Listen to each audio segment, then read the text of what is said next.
মানুষের জীবন কতটাই না বিচিত্রময়। আমরা সুস্থ স্বাভাবিক মানুষ হয়েও পৃথিবীর জন্য আদৌ কতটুকু অবদান রেখে যেতে পারবো তা আমরা জানি না। তবে একজন মহান ব্যক্তি যার ছিল না চলাফেরা করার মতো হাতে বা পায়ে কোনো শক্তি, ছিল না কথা বলার জন্য কণ্ঠস্বর, তবে তারপরেও সে শুধুমাত্র তার মস্তিষ্ক দিয়ে জয় করেছিল পুরো বিশ্বকে। বলছিলাম 2014 সালে রিলিজ হওয়া দ্য থিওরি অফ এভরিথিং মুভিটির কথা, যা বিখ্যাত পদার্থবিজ্ঞানী স্টিফেন হকিং এর জীবন নিয়ে তৈরি করা, যেখানে আমাদের দেখানো হয়েছে তিনি কিভাবে অসুস্থ হয়ে পড়েছিলেন, কিভাবে সংগ্রাম করেছিলেন তার জীবনের প্রত্যেকটি পদক্ষেপে, বেঁচে থাকার তীব্র ইচ্ছা এবং বিজ্ঞানের প্রতি তার অমায়িক ভালোবাসা নিয়ে তিনি যা পৃথিবীকে দিয়ে গিয়েছেন তা আজীবন পৃথিবীর বুকে এক মহান দৃষ্টান্ত হয়ে থাকবে। তো আমি আজকে সামি আছি আপনাদের সাথে, তাহলে আজকে আর কোনো কথা না বাড়াই, সরাসরি এক্সপ্লেনেশনে যাওয়া যাক। মুভির শুরুতেই আমরা ইংল্যান্ডের ইউনিভার্সিটি অফ ক্যামব্রিজের দৃশ্য দেখতে পাই। সালটি ছিল 1963। দুরন্তপনার সাথে ইউনিভার্সিটিতে সাইকেল নিয়ে প্রবেশ করে স্টিভেন এবং তার বন্ধুরা। মূলত আজ তাদের ইউনিভার্সিটিতে একটি পার্টির আয়োজন করা হয়েছে। অতঃপর স্টিভেন এবং তার বন্ধুরা পার্টিতে অ্যাটেন্ড করে। সেখানে এত মানুষের ভিড়ের মাঝে একটি মেয়ে চুপচাপ দাঁড়িয়েছিল। মেয়েটির নাম জেন। তখন স্টিভেনের নজর যায় সেই মেয়েটির দিকে এবং সে এগিয়ে যায় তার সাথে কথা বলার জন্য।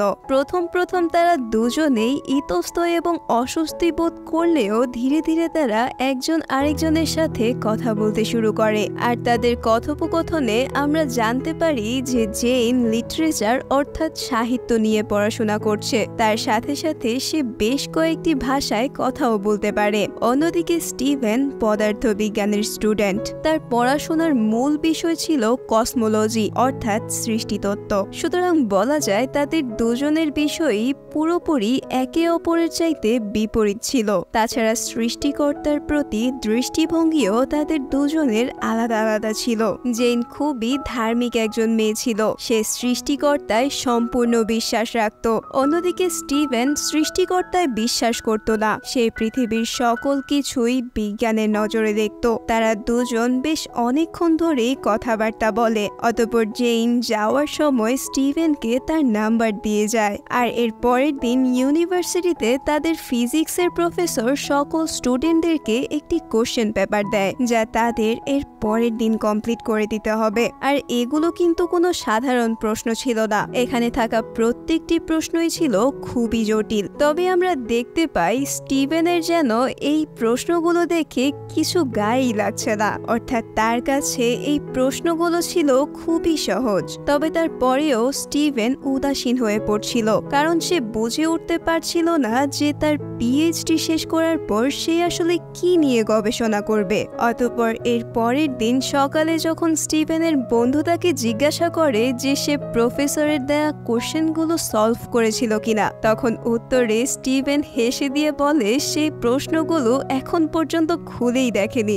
এরপর এক সকালে কয়েক ঘন্টার মধ্যেই সে 9টি প্রশ্নের উত্তর লিখে ক্লাসে চলে যায়। আসলে এই কোশ্চেনগুলো এত বেশি কঠিন ছিল যে পুরো ক্লাসের কেউই 7টির বেশি উত্তর দিতে পারেনি। সেখানে স্টিভেন মাত্র কয়েক ঘন্টায় 9টি প্রশ্নের উত্তর লিখে ফেলেছিল।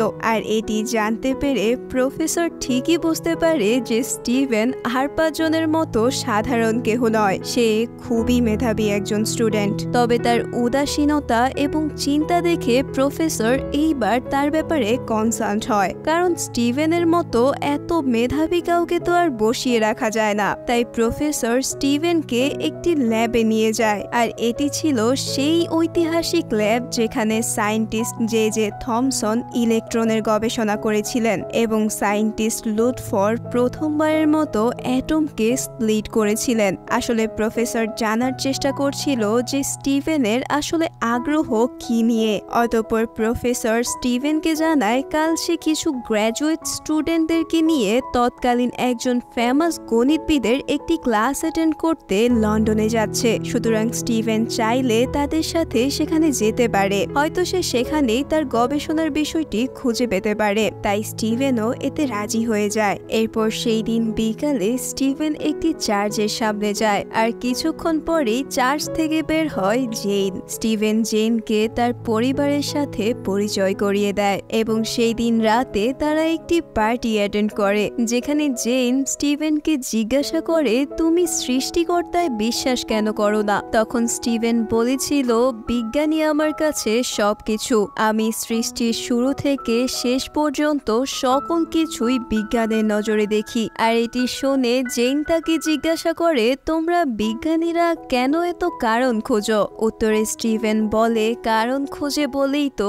পৃথিবী আজ এত উন্নত, মানুষের জীবনযাত্রা আজ এত সহজ। সে আসলে এমন একটি সূত্র খুঁজতে চায় যা বলে দিবে এই সৌরজগৎ এবং পৃথিবীর সৃষ্টি কিভাবে হয়েছিল। আর স্টিভেনের এমন চিন্তা ভাবনা জেনের ভালো লাগতে শুরু করে এবং এভাবেই তারা ধীরে ধীরে একে অপরের কাছে আসতে থাকে। অতঃপর স্টিভেন আরো কিছু স্টুডেন্টদের সাথে সেই গণিতবিদের লেকচারটি অ্যাটেন্ড করতে লন্ডনের উদ্দেশ্যে রওনা হয়। তবে যাওয়ার সময় হঠাৎ করে তার পা কেমন যেন অপুষ অনুভূত হতে থাকে, কিন্তু তারপরেও সে এই ব্যাপারটি ইগনোর করে নিজেকে সামনে ট্রেনে উঠে পড়ে। অতঃপর লেকচারটিতে সেই গণিতবিদ ব্ল্যাক হোল নিয়ে আলোচনা করে, যা স্টিভেন খুবই মনোযোগ দিয়ে শুনতে থাকে। লেকচার শেষ হওয়ার পর স্টিভেন এই ব্ল্যাক হোলের থিওরি নিয়েই চিন্তা ভাবনা করতে থাকে এবং তার মাথায় আসে হয়তোবা ব্ল্যাক হোলই এই বিশ্ব ব্রহ্মাণ্ড তৈরির কোনো না কোনো কারণ হতে পারে। তবে এই ব্যাপারে তেমন কোনো তথ্য ছিল না, তাই স্টিভেনের এই ব্যাপারটি বেশ ইন্টারেস্টিং মনে হয়। ফলে সে সিদ্ধান্ত নেয় যে সে এই টপিকের উপরেই তার রিসার্চ শুরু করবে। অতঃপর সে জেনের সাথে দেখা করে এবং তাকে জানায় যে অবশেষে সে তার গবেষণার টপিক খুঁজে পেয়েছে। এভাবেই একদিন যখন সে ব্ল্যাকবোর্ডে এই বিষয় নিয়েই লেখালেখি করছিল, তখনই তার হাত পা কাঁপতে শুরু করে। সে এর আগে এইরকম কখনোই অনুভব করেনি, তাই সে ভয় পেয়ে ক্লাস থেকে বের হয়ে হলের দিকে যেতে থাকে। কিন্তু তখনই স্টিভেন সেখানেই মুখ থুবড়ে পড়ে যায়। তার পুরো শরীর যেন নিস্তেজ হয়ে পড়েছে। অতঃপর তাকে দ্রুত হাসপাতালে নিয়ে যাওয়া হয়, যেখানে ডক্টর তার পুরো শরীর চেক আপ করে তাকে জানায় তার আসলে একটি বিরল রোগ হয়েছে, যার নাম মোটর নিউরন ডিজিজ। এই রোগে আক্রান্ত রোগীর শরীরের মাসেলের সাথে যেই নিউরনগুলো সংযুক্ত থাকে তা ধীরে ধীরে কাজ করা বন্ধ করে দেয়। ফলে রোগী ধীরে ধীরে প্যারালাইজড হয়ে পড়ে এবং এখন পর্যন্ত এই রোগের কোনো চিকিৎসা নেই। অর্থাৎ ধীরে ধীরে স্টিভেনের পুরো শরীর কাজ করা বন্ধ করে দিবে। সে কোনো কিছুই আর করতে পারবে না, না পারবে হাঁটতে, খেতে কিংবা কথা বলতে। বলা যায় জীবন্ত এক লাশে পরিণত হয়ে পড়বে সে। তবে তখন স্টিভেন ডাক্তারকে সাথে সাথে জিজ্ঞাসা করে যে এই রোগ আমার মস্তিষ্কের উপর কেমন প্রভাব ফেলবে। উত্তরে ডাক্তার তাকে জানায় এই রোগ মস্তিষ্কে কোনো প্রভাব ফেলবে না, তবে হয়তোবা সে আর মাত্র 2 বছর বেঁচে থাকতে পারবে। আর এই কথা শুনে স্টিভেন যেন পুরোপুরি ভেঙে পড়ে। নিমিষেই যেন তার জীবনের সকল স্বপ্নগুলো ধ্বংস হয়ে যেতে থাকে। ইতোমধ্যেই তার হাতের কয়েকটি আঙুলও কাজ করা বন্ধ করে দিয়েছে। তাই সে সারাদিন নিজেকে একটি রুমের ভিতর আবদ্ধ করে রাখতে থাকে। সে কারো সাথেই যোগাযোগ করে না। অন্যদিকে জেন স্টিভেনের কোনো খোঁজ না পেয়ে তাকে বারবার কল করতে থাকে, তবে স্টিভেন তার কোনো কলই রিসিভ করে না। তাই জেন আর থাকতে না পেরে নিজেই চলে আসে স্টিভেনের কাছে এবং বলতে থাকে তোমার কি হয়েছে, তুমি আজ কতদিন ধরে আমার সাথে কোনো যোগাযোগ পর্যন্ত করছো না। অতঃপর স্টিভেন তাকে তার রোগের ব্যাপারে সকল কিছু জানিয়ে দেয়, যে তার কাছে হয়তোবা আর মাত্র 2 বছর সময় রয়েছে এবং এই অল্প সময়ের জীবনে সে তাকে জড়িয়ে কষ্ট দিতে চায় না। তবে জেন নিজেও এত বড় ধাক্কা খাওয়ার পরও সে নিজেকে শক্ত রাখে এবং স্টিভেনকে বোঝায় যে আমাদের প্রত্যেকেরই তো এক না একদিন চলে যেতে হবে। সে তাকে অনেক ভালোবাসে, হোক না 2 বছর, সে এইটুকু সময়ই তার সাথে কাটাতে চায়। আর জেনের এই কথা স্টিভেনকে অনুপ্রাণিত করে এবং অবশেষে সে রাজি হয়ে যায় জেনের সাথে তার বাকি জীবনটুকু কাটাতে। তবে এর মাঝখানে একদিন স্টিভেনের বাবা জেনের সাথে দেখা করে এবং তাকে স্টিভেনকে বিয়ে করতে মানা করে, কারণ এমন অনেক চাহিদাই আছে যা স্টিভেন একসময় তাকে আর দিতে পারবে না। তবে জেন তার সিদ্ধান্তে অটুট, সে স্টিভেনকেই বিয়ে করবে। আর এভাবেই এর কিছুদিন পর স্টিভেন এবং জেনের বিয়ে হয়ে যায়। তারা দুজনেই একে অপরের হতে পেরে অনেক খুশি ছিল। এভাবেই এর কিছুদিন পর স্টিভেন আবারও নিজেকে সামলে একটি লাঠির সাহায্য নিয়ে পুনরায় তার ক্লাস অ্যাটেন্ড করা শুরু করে। আর তাকে ব্যাক টু নর্মাল দেখে তার প্রফেসর এবং ক্লাসের সকলেই অনেক খুশি হয়। এভাবেই বেশ কয়েকটি মাস কেটে যায় এবং তাদের ঘর আলোকিত করে একটি পুত্র সন্তানের জন্ম হয়, যার নাম তারা রবার্ট রাখে। কিন্তু ডক্টর যেমনটি বলেছিল ঠিক তেমনই স্টিভেনের শরীর দিন দিন খারাপ হয়েই চলছিল। তবে তারপরেও সে রোজ ক্লাস অ্যাটেন্ড করত এবং তার থিওরির উপর কাজ করে যেত। অতঃপর তার গবেষণা শেষ হলে সে এই থিওরি তার প্রফেসরদের দেখায়, যা দেখে তারা প্রত্যেকেই বেশ ইমপ্রেস হয়। তারা প্রত্যেকেই স্টিভেনের অনেক প্রশংসা করে এবং জানতে চায় এরপর স্টিভেন কি করতে চায়। তখন উত্তরে স্টিভেন বলেছিল সে তার এই থিওরিগুলোকে প্রমাণ করতে চায়। আর এভাবেই এই ইন্টারভিউটির মাধ্যমে স্টিভেন ডক্টর উপাধি লাভ করে। তবে আমরা দেখতে পাই সময়ের সাথে সাথে স্টিভেনের শরীর পূর্বের থেকেও আরো খারাপ হতে থাকে। সে তার সামনে থাকা খাবারটুকুও নিজে তুলে খেতে পারে না। অতঃপর যখন সে সিঁড়ি দিয়ে উপরে উঠছিল তখন হঠাৎ করে তার পা এবার পুরোপুরি কাজ করা বন্ধ করে দেয়। সে কোনোভাবেই আর উপরে উঠতে পারে না। এভাবেই সে তার পায়ের সক্ষমতা হারায়। এজন্য জেন তাকে একটি হুইল চেয়ার এনে দেয়। কিন্তু আমরা দেখতে পাই স্টিভেনের হুইল চেয়ারটি দেখে বেশ খারাপ লাগছিল। সে এটিতে বসতে চাচ্ছিল না। তবে তার কাছে এটি ছাড়া আর কোনো উপায়ও ছিল না। এভাবেই সময় যেতে থাকে এবং তাদের ঘরে একটি কন্যা সন্তানের জন্ম হয়, যার নাম তারা লুসি রাখে। তবে এতদিনে স্টিভেনের শরীর আরো খারাপ হয়ে গিয়েছিল। সে তার ঘাড়ের শক্তি হারিয়ে ফেলেছিল এবং ধীরে ধীরে তার ছোটখাটো থেকে শুরু করে সকল কাজগুলোতেই এখন প্রবলেম হতে শুরু করে। এভাবেই একদিন স্টিভেনকে সোয়েটার পরানোর সময় তাদের বাচ্চা মেয়ে লুসি কান্না করা শুরু করে। তাই জেন তাকে তাড়াতাড়ি থামানোর জন্য স্টিভেনকে এভাবেই রেখে চলে যায়। তবে অ্যাক্সিডেন্টলি এতে স্টিভেনের মাথায় সেই সোয়েটারটি আটকে যায়। ফলে স্টিভেন প্রথমে ঘাবড়ে গেলেও হঠাৎ করে তার নজর যায় তার সামনে থাকা আগুনের দিকে। সোয়েটারের ফুটো দিয়ে সে তার সামনে থাকা আগুনের স্ফুলিঙ্গগুলো দেখতে থাকে এবং তাৎক্ষণিক তার মাথায় একটি সমীকরণের চিন্তা আসে। পর মুহূর্তেই সেখানে জেন চলে আসে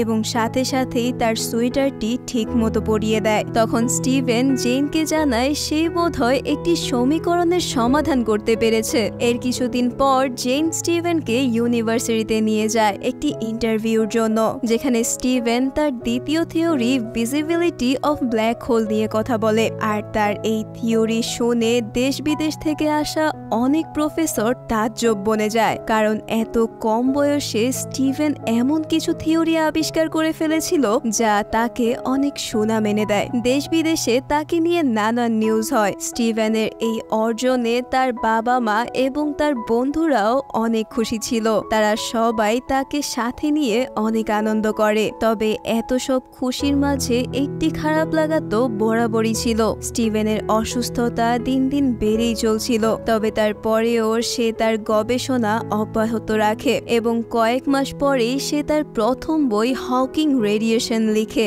যেখানে তার এই সকল থিওরি এবং পয়েন্টগুলো খুব ভালোভাবে দেওয়া ছিল, যা বেশ ভালোই বিক্রি হয়। আর তার এই তথ্য উপাত্তগুলো নিয়ে দেশ বিদেশে অনেক আলোচনা হতে থাকে। এভাবেই কয়েক বছর সময় কেটে যায়। আর এতদিনে রবার্ট এবং লুসিও বেশ বড় হয়ে গিয়েছিল এবং স্টিভেনও প্রফেসর হয়ে গিয়েছিল। স্টিভেন তার জায়গা থেকে অনেক ভালো কিছু করতে পারছিল, কিন্তু এত কিছুর মধ্যে শুধু একটি মানুষ পিছিয়ে ছিল, তা হচ্ছে জেন। সেও যথেষ্ট ভালো স্টুডেন্ট ছিল, কিন্তু এখন পর্যন্ত সে তার গ্র্যাজুয়েশনই কমপ্লিট করতে পারেনি। স্টিভেনের দেখাশোনা, সন্তানদেরকে একা লালন পালন করা এবং সংসারের সংসারের কাজ, এই সব কিছুতেই তার দিনের পুরো সময়টি শেষ হয়ে যেত।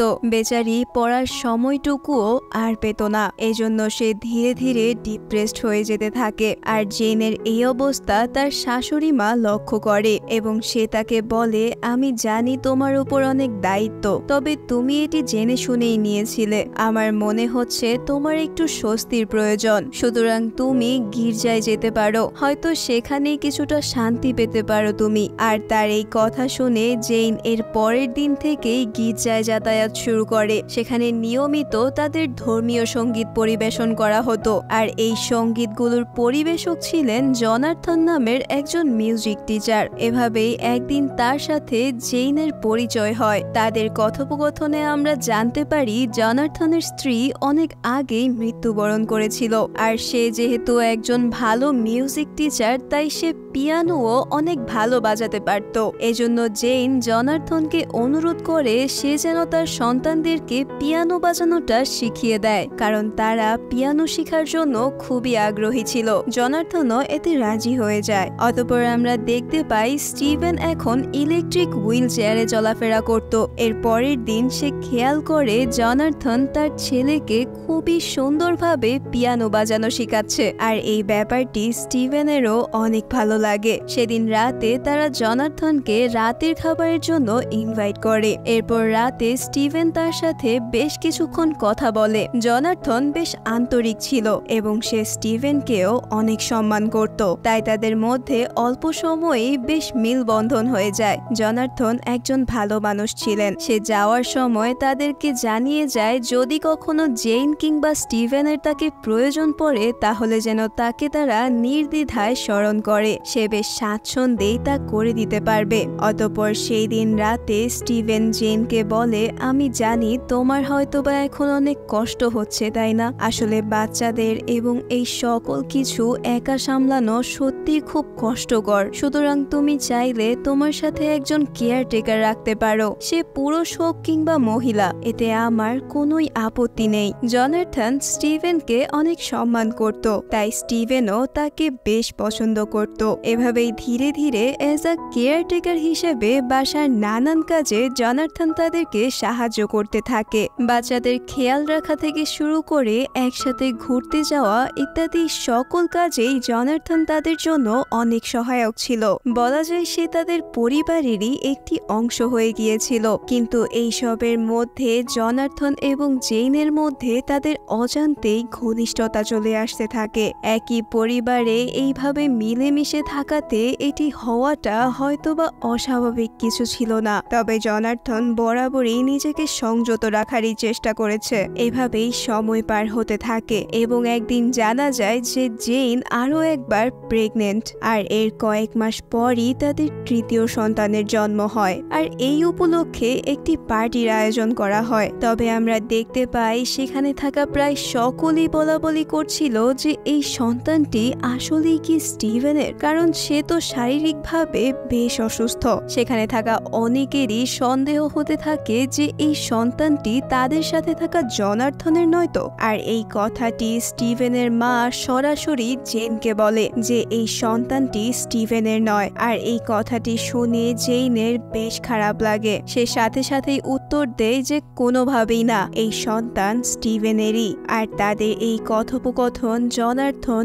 শুনে ফেলে এবং সে বেশ বিব্রত হয়। সাথে সাথেই সে সেখান থেকে চলে যেতে থাকে। তখন জেইন তাকে আটকানোর চেষ্টা করতে থাকে এবং বলতে থাকে অনেকেই অনেক কিছু ধারণা করতে পারে, তবে আমি জানি তুমি একজন ভালো মানুষ। খামোখা এভাবে চলে যেও না, আমাদের সকলের তোমাকে প্রয়োজন রয়েছে, বিশেষ করে স্টিভেনেরই তোমাকে সবচেয়ে বেশি প্রয়োজন। তখন উত্তরে জনার্থন বলে, তুমি যাই বলো না কেন, তবে আমাদের মধ্যে দিন দিন ঘনিষ্ঠতা বেড়ে যাচ্ছে। আজ কিছু না হলেও হয়তোবা নিকট ভবিষ্যতে এটি নিয়ে আমাদের দ্বারা অনেক বড় ভুল হয়ে যেতে পারে, সুতরাং আমার চলে যাওয়াই শ্রেয়। এভাবেই জনার্থন চলে যায়। এর বেশ কিছুদিন পর স্টিভেনকে ফ্রান্সের একটি বিখ্যাত অপেরা অনুষ্ঠানে ইনভাইট করা হয়। তাই জেইন স্টিভেনকে রেডি করিয়ে দিচ্ছিল। তখন স্টিভেন জেনকে বলে, তোমার আমার সাথে কষ্ট করে যেতে হবে না, আমাকে আমার স্টুডেন্টরাই নিয়ে যেতে পারবে, তুমি বাচ্চাদের সাথে নিয়ে কোথাও ঘুরে আসো, তোমার ভালো লাগবে। তখন জেন কিছুটা বিরক্তি নিয়েই বলে, আমার পক্ষে একা বাচ্চাদেরকে নিয়ে বাইরে যাওয়া সম্ভব না। সাথে সাথেই স্টিভেন বলে ওঠে, তুমি চাইলে জনার্থনকে নিয়ে যেতে পারো, আমার এতে কোনোই আপত্তি নেই। তখন জেন বলে জনার্থন যেতে রাজি হবে না। অতঃপর স্টিভেন একাই চলে যায় জনার্থনের সাথে দেখা করতে এবং তাকে বলে, আমার পরিবারের তোমাকে প্রয়োজন জনার্থন, তুমি তাদেরকে সাথে নিয়ে একটি ক্যাম্প ভ্রমণে গেলে ভালো হয়, বাচ্চাদের এবং জেইনেরও হয়তোবা এটি ভালো লাগবে, আর আমি নিজেও এটি চাই যে তুমি তাদের সাথে যাও। আসলে স্টিভেন জেইনের খারাপ লাগা সকল কিছুই বুঝতো। এমন অনেক কিছুই আছে যা স্টিভেন জেইনকে দিতে পারবে না। হতে পারে সেটা হাতে হাত রেখে একসাথে হাঁটা। স্বামীর অনেক কিছু থেকেই জেইন প্রথম থেকেই বঞ্চিত হয়ে এসেছে। সে চাইলেই এখনো জেইনকে তার কাছে বাধ্য করে রেখে দিতে পারে। তবে স্টিভেন ছিল প্র্যাকটিক্যাল একজন মানুষ। সে কোনোভাবেই স্বার্থপর ব্যক্তিত্ব ছিল না। তাছাড়া তাদের সন্তানদের দেখভালের জন্য একজন সবল ব্যক্তিকে প্রয়োজন, যা জনার্থন ভালোভাবেই করতে পারবে। সে একজন ভালো মানুষ। এভাবেই জেন জনার্থনের সাথে বাচ্চাদের নিয়ে ক্যাম্পিং এ চলে যায় এবং স্টিভেন চলে যায় অপেরা অনুষ্ঠানে, যেখানে সে বেশ সুন্দরভাবেই অপেরা সঙ্গীত উপভোগ করছিল। কিন্তু তখনই হঠাৎ করে তার শরীর অনেক বেশি খারাপ হয়ে যায়, তাই তাকে সাথে সাথেই হাসপাতালে নিয়ে যাওয়া হয়। আর এই খবর পেয়েই দ্রুত জেইনও হাসপাতালে চলে আসে। ডক্টর তাকে জানায় স্টিভেনের নিউমোনিয়া হয়েছে এবং তার অবস্থা তেমন বেশি ভালো না। তাকে এখনো লাইফ সাপোর্টে রাখা হয়েছে এবং তাকে ইমিডিয়েটলি একটি অপারেশন করতে হবে। কিন্তু এই অপারেশন যদি করা হয় তাহলে স্টিভেনের মৃত্যুর ঝুঁকি রয়েছে। তবে এর বিকল্প হিসেবে আরো একটি উপায় রয়েছে যেখানে মৃত্যুর ঝুঁকি থাকছে না। সেক্ষেত্রে তার শ্বাসনালী ছিদ্র করে অর্থাৎ গলা ফুটো করে অস্ত্রোপচার করতে হবে। তবে এটি যদি করা হয় তাহলে স্টিভেন সারা জীবনের জন্য তার কণ্ঠস্বর হারিয়ে ফেলবে। সে আর কখনোই কথা বলতে পারবে না। অতঃপর জেইন অনেক চিন্তা ভাবনা করে ডক্টরকে অস্ত্রোপচার করার অনুমতি দিয়ে দেয়, কারণ এতে স্টিভেনের মৃত্যু ঝুঁকি থাকবে না। জেইন মানসিকভাবে নিজেকে শক্ত করে, কারণ স্টিভেনের মতো মহান একজন ব্যক্তিকে অবশ্যই বাঁচিয়ে রাখতে হবে।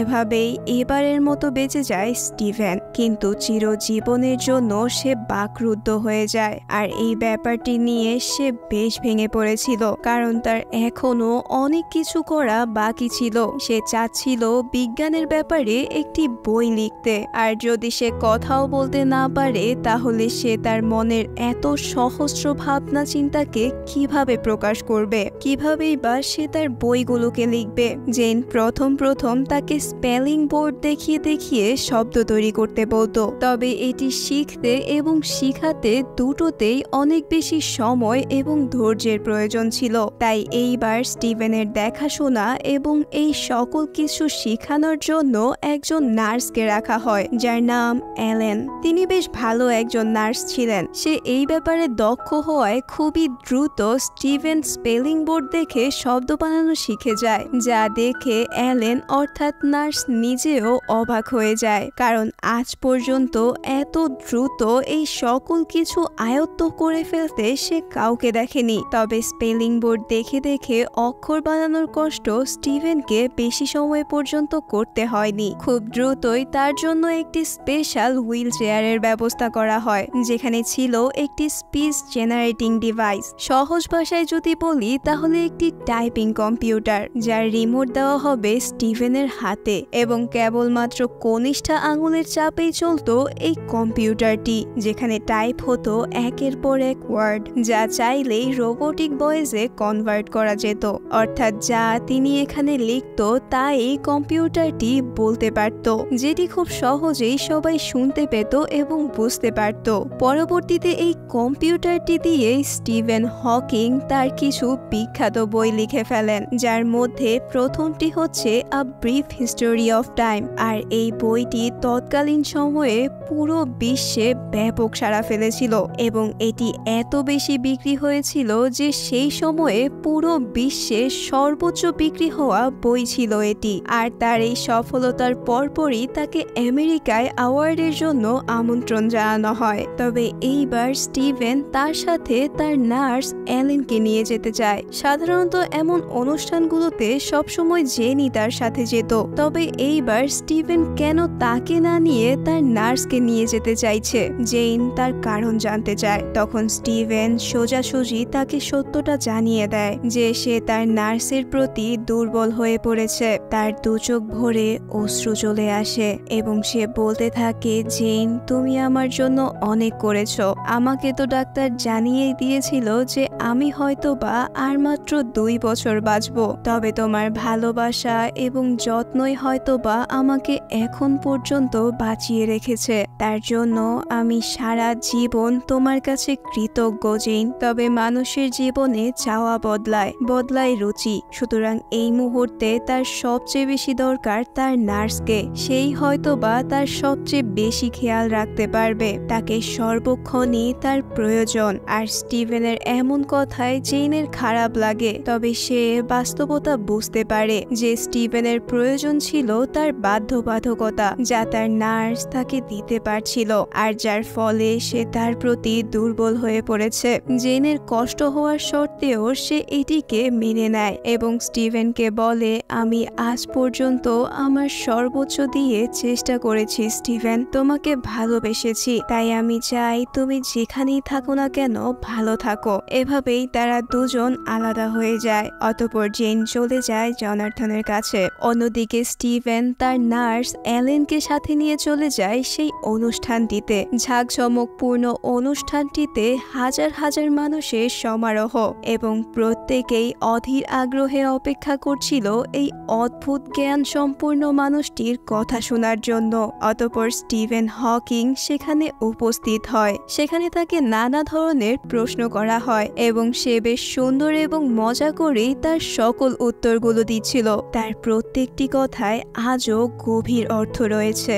এভাবেই একজন তাকে জিজ্ঞাসা করে যে স্যার, আপনি আপনার এই জীবন থেকে কি শিখতে পেরেছেন তা যদি আমাদেরকে সংক্ষেপে জানাতেন। তখন উত্তরে স্টিভেন বলেছিল, মানুষের জীবনের কোনো সীমা নেই, তাই কোনোভাবেই থামা যাবে না। আমরা প্রত্যেকেই একে অপরের চাইতে আলাদা। জীবনে যতই খারাপ সময় আসুক না কেন, আমাদের প্রত্যেকের মধ্যে এমন কিছু বৈশিষ্ট্য থাকে যা আপনার চাইতে ভালো হয়তোবা অন্য কেউই করতে পারবে না। জীবন আমাদের কাছ থেকে শুধু নিয়ে যায় না, তার পরিবর্তে অনেক কিছু দিয়েও যায়। তাই আমাদের কাছে যা আছে তাকেই শক্তি বানাতে হবে, কারণ যতক্ষণ পর্যন্ত শরীরে প্রাণ আছে ততক্ষণ পর্যন্ত জীবনে আশা আছে। তার এমন স্পিচ শুনে সেখানে থাকা প্রত্যেকে করতালি দিয়ে তাকে সম্মান প্রদর্শন করে। অতঃপর বেশ কিছু সময় চলে যায় এবং স্টিভেনকে দেশের বিজ্ঞান খাতে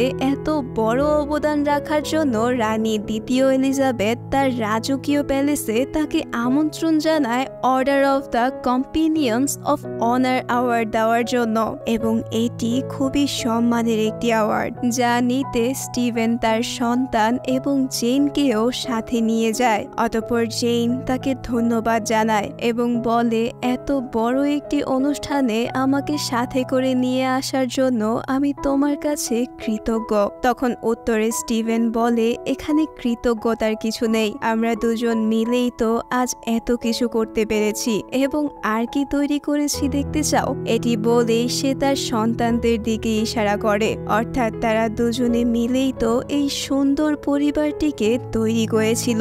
মুহূর্তেই যেন তাদের দুজনেরই মনে পড়ে যায় তাদের একসাথে কাটানো সেই সুন্দর সন্ধ্যাটির কথা, যেখানে এক অদ্ভুত সুন্দর আলোকসজ্জার মাঝে তারা প্রথমবারের মতো একে অপরকে পরম ভালোবাসায় আগলে নিয়েছিল। এবং এরই সাথে এই মুভিটি এখানেই শেষ হয়ে যায়। মুভিটি একটিবারের জন্য হলেও আমাদের ভাবতে বাধ্য করে মানুষের জীবন কতটাই না বৈচিত্র্যময়, এবং মানুষ যদি হার না মেনে তার লক্ষ্যের দিকে অগ্রসর হতে থাকে তাহলে এক না একদিন সে সফলতার কত দূর পর্যন্ত যেতে পারে। স্টিভেন হকিং এর মতো ব্যক্তিত্বরাই আমাদের বারবার বুঝিয়ে দেয় যে জীবন কখনোই থেমে থাকে না। তো যাই হোক, জানি না আদৌ কদ্দূর বুঝিয়ে বলতে পেরেছি। সুতরাং যদি ভালো লেগে থাকে তাহলে চ্যানেলটিকে একটি সাবস্ক্রাইব করে আমার পাশেই থাকতে পারেন। তাহলে আজকের ভিডিও এই পর্যন্তই। খুব শীঘ্রই দেখা হবে নতুন কোনো ভিডিওতে। ধন্যবাদ সবাইকে।